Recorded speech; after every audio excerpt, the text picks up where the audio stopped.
নমস্কাৰ প্ৰিয় শ্ৰোতা বন্ধুসকল, মই দেৱশ্ৰী গোস্বামী। আশা কৰিছোঁ আপোনালোক সকলো ভালে কুশলে আছে। আজি মই আপোনালোকৰ মাজত লৈ আহিছোঁ অসমৰ যশস্বী সাহিত্যকাৰ মহিম বৰাদেৱৰ এটি অতি জনপ্ৰিয় গল্প কাঠনিবাৰী ঘাট। আহকচোন এই সুন্দৰ গল্পটি একেলগে উপভোগ কৰোঁ।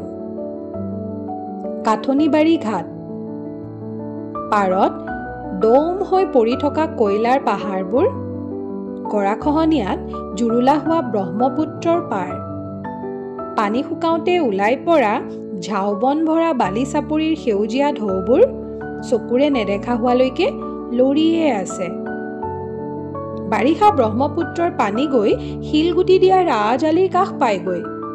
এতিয়া শুকাই যোৱাৰ লগে লগে বাটলৈ ভালেখিনি নামি আহিব লাগে। বালিৰ ওপৰত বাঁহৰ চুচ, তৰ্জা আদি পেলাই মানুহ অহা যোৱা বাট কৰি দিছে। একমাত্ৰ চাহৰ দোকানখন বালিত পোতা বাঁহৰ চাঙৰ ওপৰত খেৰৰ চালি এখনত আত্মপ্ৰকাশ কৰি আছে।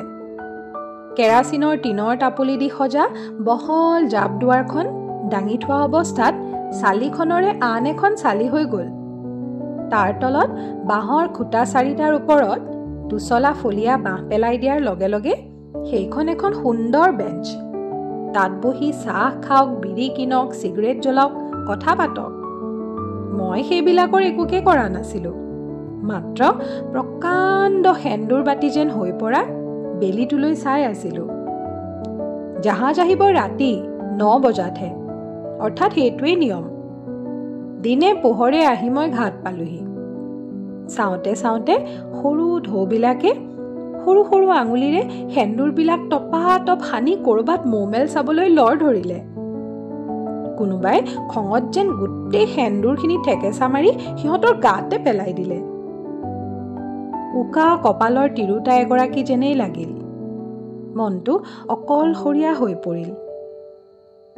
যাত্ৰী নায়েই দেখোন।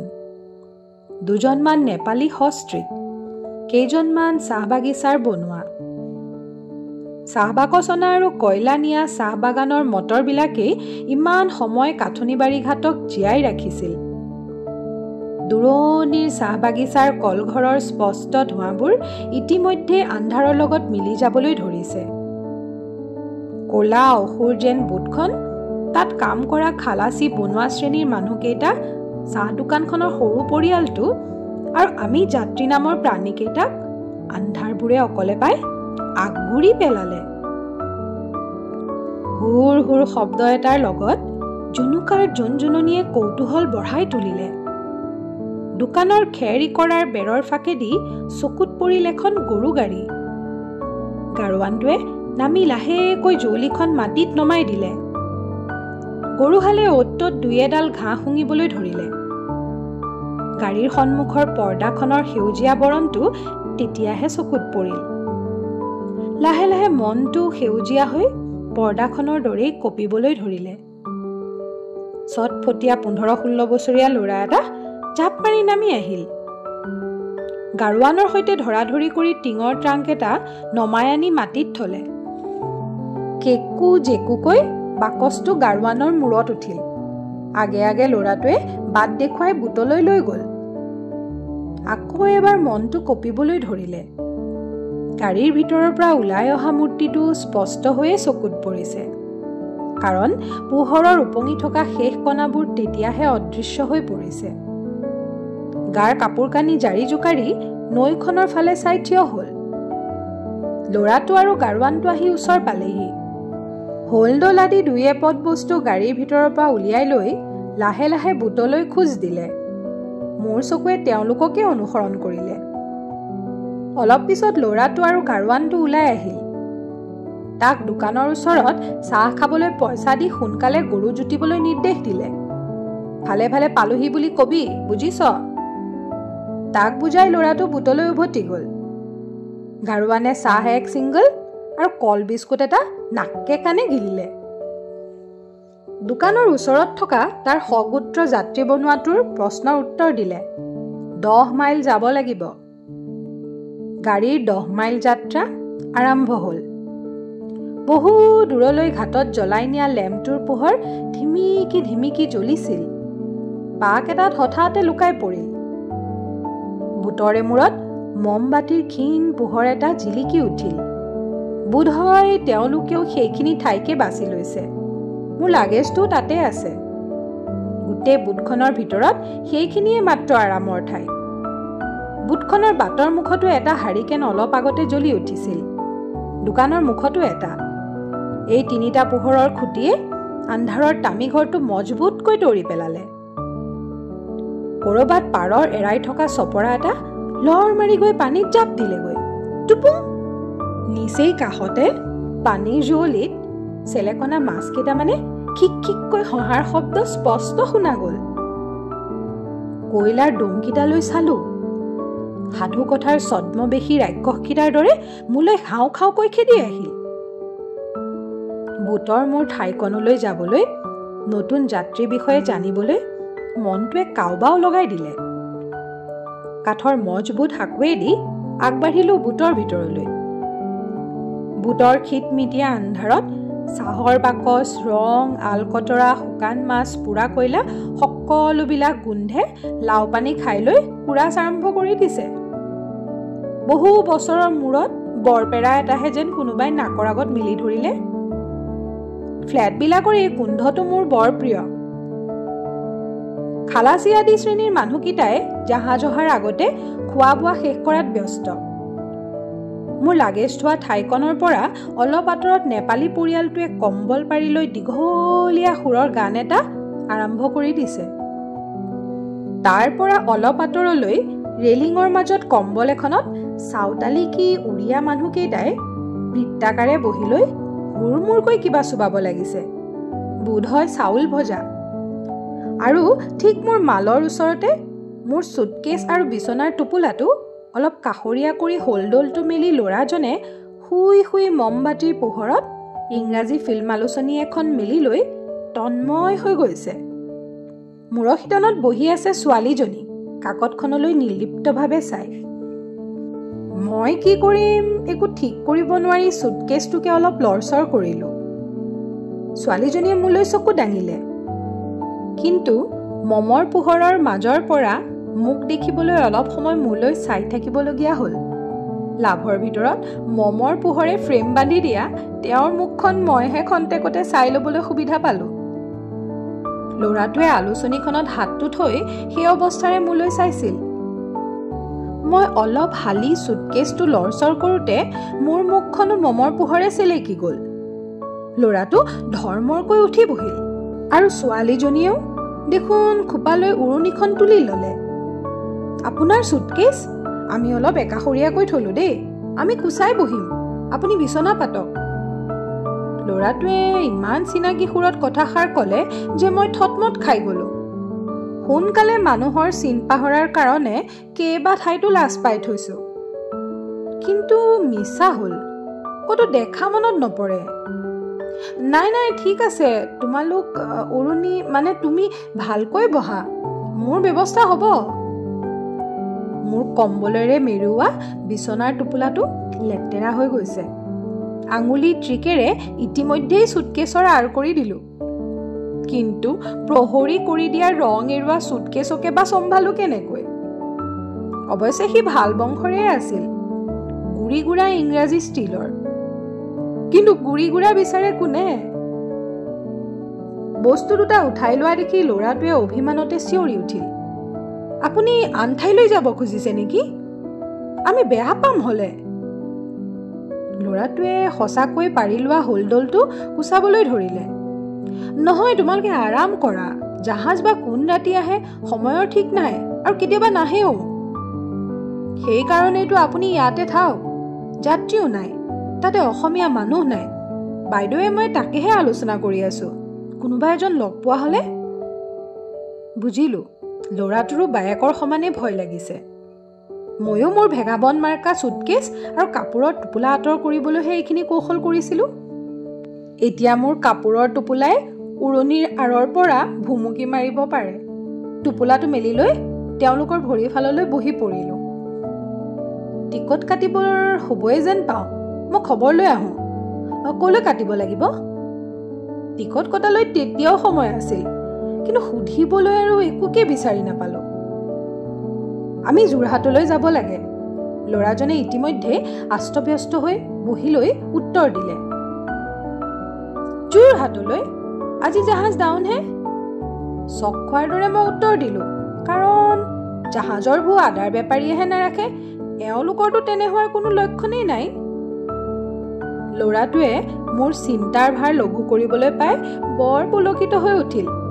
পঞ্চম মানৰ ল'ৰাই ষষ্ঠ মানৰ ল'ৰাক কিবা এটা বুজাই দিব লগা হলে যি পুলক অনুভৱ কৰে, সেই উৎসাহেৰে মোক বুজাই দিলে যে তেওঁলোকে ডাউন ষ্টিমাৰত গৈ শিলঘাটত নামিব, তাৰ পৰা ষ্টেট ট্ৰান্সপৰ্টত গৈ যোৰহাট পাবগৈ। আমি কাইলৈৰ ভিতৰতে যেনে তেনে যোৰহাট পাবগৈ লাগে, বৰ জৰুৰী।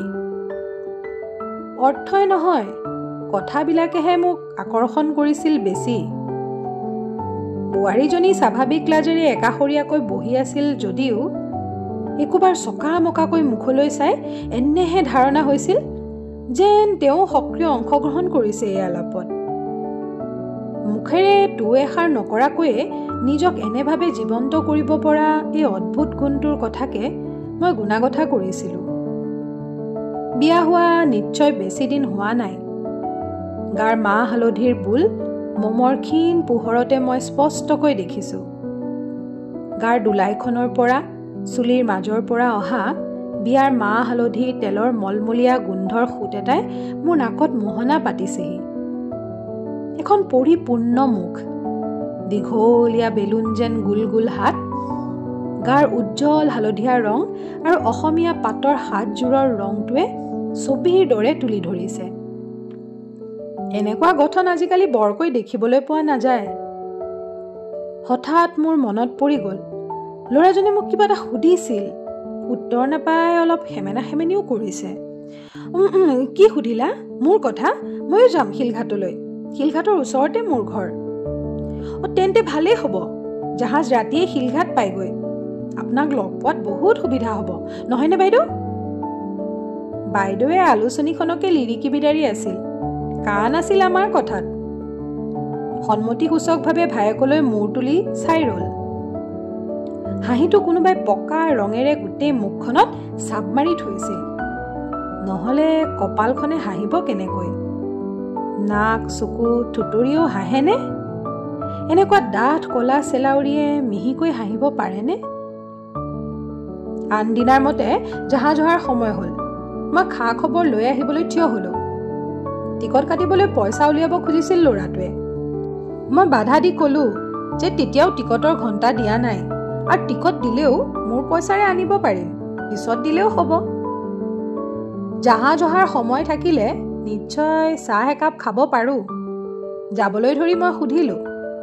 ল'ৰাজনে বায়েকৰ মুখলৈ চালে।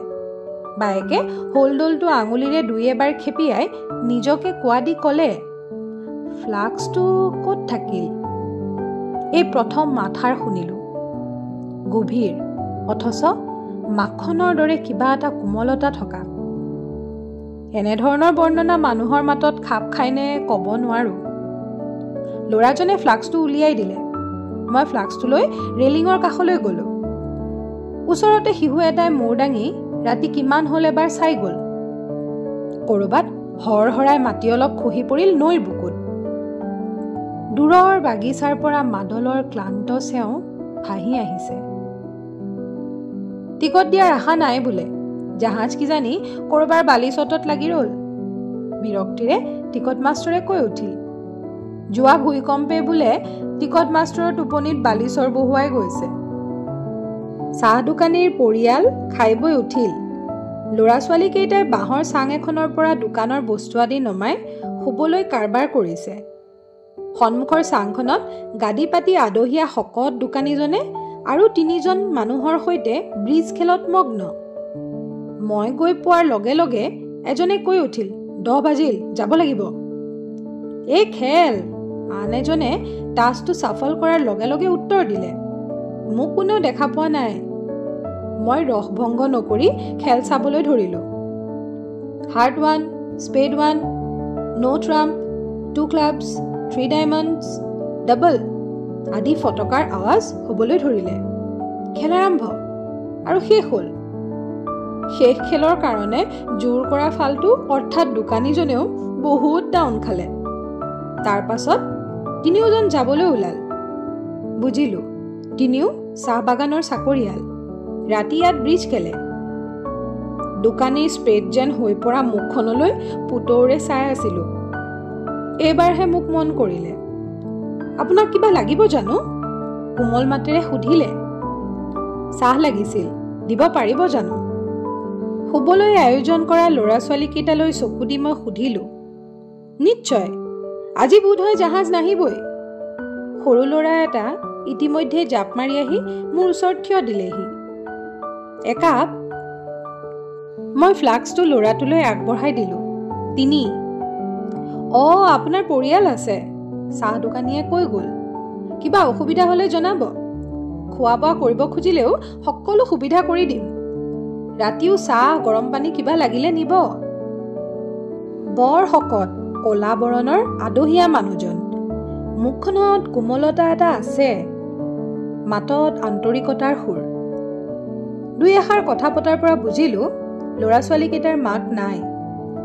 সিহঁতকে লৈ ব্ৰহ্মপুত্ৰৰ বালিতে সৰু সংসাৰখন পাতি আছে। পৃথিৱীৰ মানুহবিলাক ইমান ভাল লাগি গৈছে, ইমান মৰম চেনেহ সহানুভূতি। মনটো ভাল লাগিল। ধন্যবাদ সূচক কথা বতৰা দুআষাৰমান কৈ চাহৰ দাম দি বুটলৈ উভতিলো। প্ৰায় 1 ঘণ্টামানৰ মূৰত টিকট মাষ্টৰৰ পৰা বুজিলো জাহাজ অহাৰ আশা নাই। আহিলেও পুৱা ৰাতিত। দুশাৰী চাহ বাকচৰ মাজত লুংলুঙীয়া বাটেদি আমাৰ ঠাইলৈ আগবাঢ়িলো। চাউল ভজা পাৰ্টিটোৱে নাকত মুৰি ফুটাইছে। নেপালী পৰিয়ালৰ তেতিয়াৰ গানটোৱে মাজতে সপ্তমত উঠা কাণত পৰিছিল। এতিয়া সেই অষ্টম পাই একোটা এঙামুৰি আৰু দীঘলীয়া হামিত পৰিছেগৈ। ফিল্ম মেগাজিনখনো আৰামেৰে শুই পৰিছে ল'ৰাজনৰ বুকুত। বেচেৰাই ৰাতি লগৰীয়া এজন পাই সম্পূৰ্ণ নিশ্চিন্ত হৈ পৰিল। বাইদেউকে মূৰৰ শিতানতে বহি মোলৈ বাট চাই আছিল নিশ্চয়। মোক দেখা পাই লগে লগে তাক জগালে। বৰুণ, চাহ নাখাও? মাতত অনাৱশ্যক ব্যস্ততা নাই, কাৰ্যত একো অস্বাভাৱিকতা নাই। বুজিলো আত্মবিশ্বাস তেওঁৰ আছে আৰু আনৰ ওপৰতো আস্থা ৰাখে। মোৰ সংকোচ ভালেখিনি কাটি গ'ল। বৰুণ, মই মাতিলো। তিনিও চাহ খাবলৈ বহি গলো। মাটিৰ গিলাচ 3টা দোকানৰ পৰাই আনিছিলো। তেওঁলোকে চুটকেছৰ পৰা নাৰিকলৰ লাৰু আৰু 2 এবিধ খোৱা বস্তু উলিয়ালে। মই মোৰ ভাগটোলৈ অলপ আঁতৰলৈ যাবলৈ ধৰোঁতে আপত্তি উঠিল। বাধ্য হৈ বহা ঠাইতে খালো। তোমালোকৰ বিচনাখন ভালকৈ পাৰি লোৱা বৰুণ, আঁঠুৱাখনো তৰি লোৱা। তোমালোক ভালকৈ শুব পাৰিবা। জাহাজ নাহে? মোৰ ভাৱ হ'ল দুয়ো একেলগে কৈ উঠিছিল। কি হ'ব বৰুণ? বৰ চিন্তাগ্ৰস্তভাৱে বাইদেউকে সুধিলে। চিন্তাই যে মানুহক ইমান শুৱনি কৰি তুলিব পাৰে আগতে বিশ্বাস নহ'লহেঁতেন। কিন্তু ইমান যে চিন্তা হ'ল। বৰ জৰুৰী কাম আছিল নেকি বৰুণ যোৰহাটত? হঠাৎ মুখৰ পৰা ওলাই পৰিল কথাষাৰ। কাইলৈ যেনে তেনে যোৰহাট পাবগৈ লাগে। এইবাৰ পোনে পোনে বাইদেউকে মোক উত্তৰ দিলে, অৱশ্যে তল মূৰকৈ। কাইলৈ ব্যৱস্থা কাইলৈ ভাবিম, নহয় জানো বৰুণ? মোৰ কথাত বৰুণে ডাঙৰ সমৰ্থন এটা পালে। এৰা, মিছামিছি বাইদেউজনীয়ে কিবিলাক ভাবে। নৌৰি বুলি লিখিছে। তয়োতো মাইনৰ পাছ, নৌৰি মানে নাজানো নেকি? কিন্তু কাম চাৰ্ভ যে। ভায়েকৰ মুখলৈ চাই অলপ লাজকুৰীয়াভাৱে হাঁহি ক'লে। বিনিহিদেও অলপ ধতুৱা মানুহ। মূৰৰ কামোৰ এটা হ'লেও মৰিমহে জিমহে কৰি তোক বিচাৰে। সেইকাৰণেই কাম চাৰ্ভ। মমবাতিৰ পোহৰত দেখিলো গোটেই মুখখন ধুনীয়া হৈ ৰঙা পৰিছে। নৌৰি, কাম চাৰ্ভ, কি ৰহস্য সোমাই আছে কথাকেইটাত? কিবা অসুখ নেকি? ভিনিহিদেউৰ চাইকেল এক্সিডেণ্ট। হস্পিটেলত টেলিগ্ৰাম পোৱা 2 দিন হ'ল। মই নাছিলোঁ, স্কুল বন্ধ হোৱাত কালি আহি পাইছোঁ। বাগানৰ পাতৰ সময়, ছিজন টাইম, দেউতাও ছুটি ল'ব নোৱাৰে। মই বাৰে বাৰে অনুৰোধ কৰাত বৰুণে আহল বহলকৈ বিচনাখন পাৰিলে। বৰ যত্নৰে আঁঠুৱাখনো তিনিগুণীয়াকৈ তৰা হ'ল। বাইদেউকে বিনা বাক্য ব্যয়ে শুই পৰিল। 2-4 আষাৰ কথাৰ পৰা বৰুণহঁতৰ বিষয়ে আৰু অলপ জানিব পাৰিলোঁ। মোৰ এড্ৰেছটোও লিখি ল'লে। অলপ পিছত বৰুণো শুই পৰিল। কাঠনি বাৰিষাত টোপনিত লালকাল। বুটখনেও টোপনিৰ জালত কলমতীয়া এঙামুৰি দিবলৈ ধৰিলে। কৰবাত টিকট মাষ্টৰ কি খালাচীৰ অস্বস্তিকৰ খোজৰ শব্দ বুটৰ মূৰলৈকে স্পষ্ট শুনা গ'ল।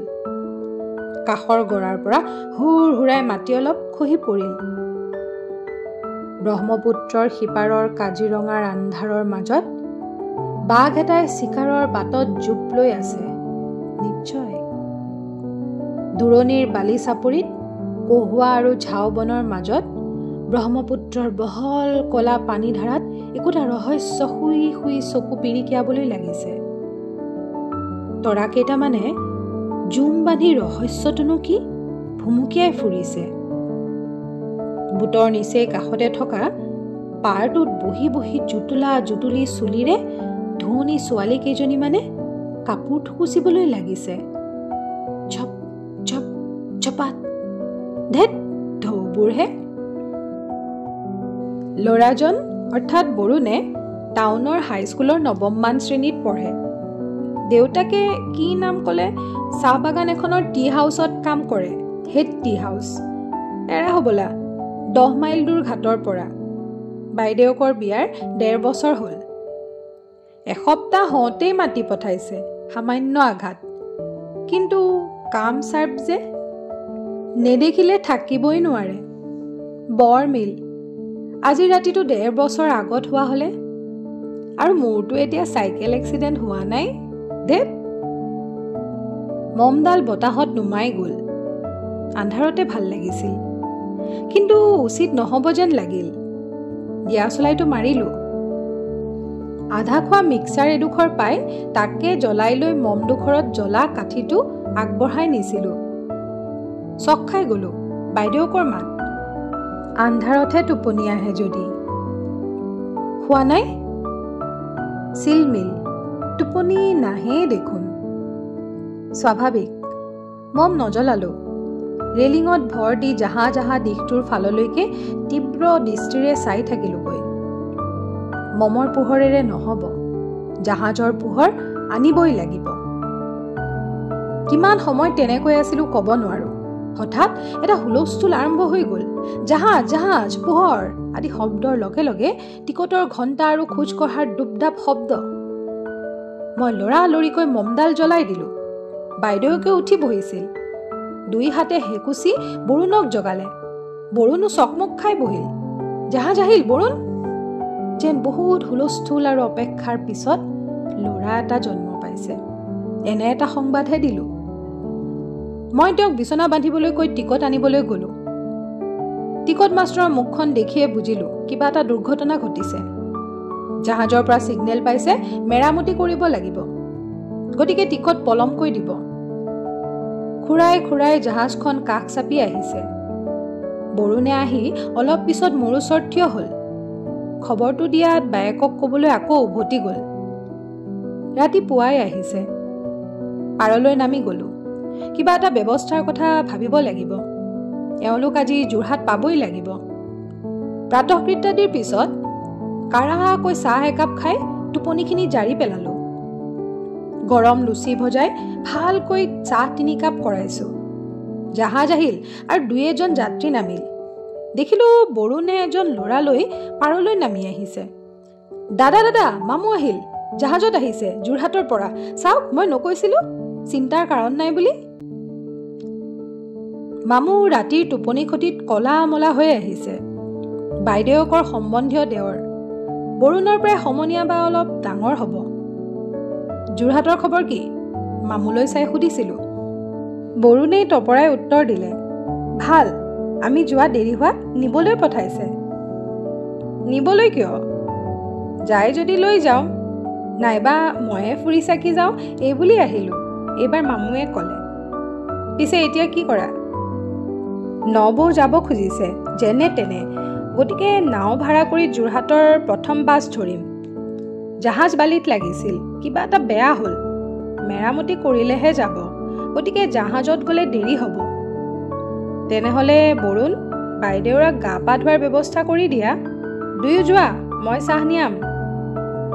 বৰুণে হাতৰ ফ্লাক্সটো মুখ দি দুয়ো উভতি গ'ল। তেওঁলোকক এঘণ্টামান সময় দি দোকানী ল'ৰা এটাৰ হতুৱাই চাহ জলপান লৈ ভোটলৈ যেতিয়া যাওঁ, বৰুণৰ বাইদেউকে গা পা ধুই মামুৰ লগত আনন্দ মনেৰে কথা পাতি আছে। ৰাতি চিন্তাৰ চাপ মুখখনত নাই। তোমাক প্ৰথমে দেখি মোৰ বুকুখন কঁপি উঠিছিল। কৈছোৱেই নহয়, নাযায় যদি বাগানলৈ উভতি যাব পাৰে। নাই নাই, মোক থৈ দুয়ো উভতি আহিবা। তুমি আহিলা ভালেই হ'ল। কালি ৰাতি এজন মানুহে বৰ উপকাৰ, মই উপস্থিত হৈছিলোঁ। লৰালৰিকৈ উৰণিখন আৰু অলপমান টানি লৈ লাজত যেন ৰঙা হৈ গ'ল।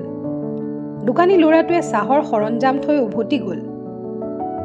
বৰুণ কলৈ গ'ল? মই মামুলৈ চালোঁ। মুখ হাত ধুবলৈ গৈ অহাই নাই, উত্তৰ দিলে মামুৰ ন বৌয়েকে। লগে লগে চাহ বকাত লাগি গ'ল। মামু আৰু মোক চাহ জলপান আগবঢ়াই দিলে। মোৰ কাৰণে নহয়, মই এইমাত্ৰ চাহ খাই আহিছোঁ, আকৌ খাব লাগিব। বাহ, চাহৰ গিলাচ লৈ অলপ আঁতৰলৈ আহিলোঁ। নাও বন্দবস্ত কৰি আহিছোঁ, সোনকালে আজৰি হৈ লোৱাই ভাল। চাহ ঠাণ্ডা হ'ব, বৰুণলৈ ৰ'ব নালাগে, নহয় জানো মামু? এতিয়াই যোৰহাটৰ মটৰ 9 বজাত শিলঘাট পাবহি। পশ্চিমীয়া নাৱৰীয়াই বৰুণ মামুৰ গানৰ সুৰে সুৰে নাও মাৰিবলৈ ধৰিলে। ব্ৰহ্মপুত্ৰ গংগা মাও, বতাহে হালিছে গাও, মথুৰা পুৰীলৈ যাওঁ, কাষে চপাই দিয়া নাও। ভটিয়নি পানীত নাও কাৰপাতৰ দৰেই যাবলৈ ধৰিলে। বৰুণৰ বাইদেউক, মামুৰ ন বৌয়েক, মোৰ কি চালোঁ। এখন্তেকমান বৰুণহঁতৰ গান শুনিছে। গানৰ চেৱে চেৱে মুখত লাগি থকা হাঁহিটো নীৰৱে উঠা নমা কৰিছে। আৰু সেন্দুৰৰ ফুটটো কি ডগমগীয়া ৰঙা জুই সেইকুৰা। পুৱাৰ ৰ'দত মুখৰ বৰণ কেঁচা সোণৰ, নহয় কেঁচা হালধি গাঁঠি যেন হৈ পৰিছে। সোণৰ বৰণ প্ৰাণহীন। এখন সুখী ঘৰৰ ছবি। শাহু, শহুৰ, দেৱৰ তোক নেদেখাকৈ থাকিবই নোৱাৰে এজন স্বামী। সেইকাৰণেই কাম চাৰ্প। তইতো মাইনৰ পাছ, নৌ ৱৰী, মানে নাজান নেকি? আকৌ খাব লাগিব। মোৰ বাগানে বাগানে চাকৰি বিচাৰি ফুৰা ভেগাবন্দৰ জীৱনত বহু দিনৰ ভিতৰত এটা দিন, বহু ৰাতিৰ ভিতৰত এটা ৰাতি আহিছিল। নাও যিমানেই শিলঘাটৰ ওচৰ চাপি আহিবলৈ ধৰিলে, সিমানেই মনটো উৰুঙা লাগি আহিল। হঠাৎ চকুত পৰিল, বৰুণৰ বাইদেউকৰ ফুটটো তেজৰ দৰেই ডগমগাবলৈ ধৰিছে। নাৱৰ পৰা মূৰটো অলপ হলাই দিয়াত ঢৌৰ প্ৰতিবিম্ববোৰ গোটেই মুখখনেদি চকচকাই পাৰ হৈ গৈছে। ঢৌবোৰে যেন ফুটটো ভাগ বাটি লৈ যাব। নাও ঘাট চাপিল, শিলঘাট। চাহ পৰ্ব শেষ কৰাৰ লগে লগে মটৰ আহি পালে। চৰকাৰী বাছ, ঘড়ী মানি চলে। এইখিনিতে আমাৰ এৰাই এৰি বৰুণ আৰু বাইদেউক মটৰৰ ছেকেণ্ড ছিটত বহিলগৈ। বৰুণৰ মুখত উচ্ছ্বাসিত প্ৰশংসা। কেতিয়াবা যোৰহাটলৈ গ'লে বাইদেউৰ তালৈও যাব, ঠিকনা মনত আছে নহয়? বৰুণৰ বাইদেউকেও আন্তৰিকতাপূৰ্ণ দৃষ্টিৰে বৰুণতকৈ বেছি কথা কৈ দিলে। আৰু কাঠনিবাৰী ঘাটেদি যাব লগা হ'লে আমাৰ বাগানৰ ঘৰলৈ যাবই। মৌখিক ভদ্ৰতা মাথোন নহয়, অন্তৰৰ আহ্বান। মটৰে হৰ্ণ দিলে। বাইদেউকে লাহেকৈ নমস্কাৰ জনালে, হাত দুটা কপাললৈ তুলি।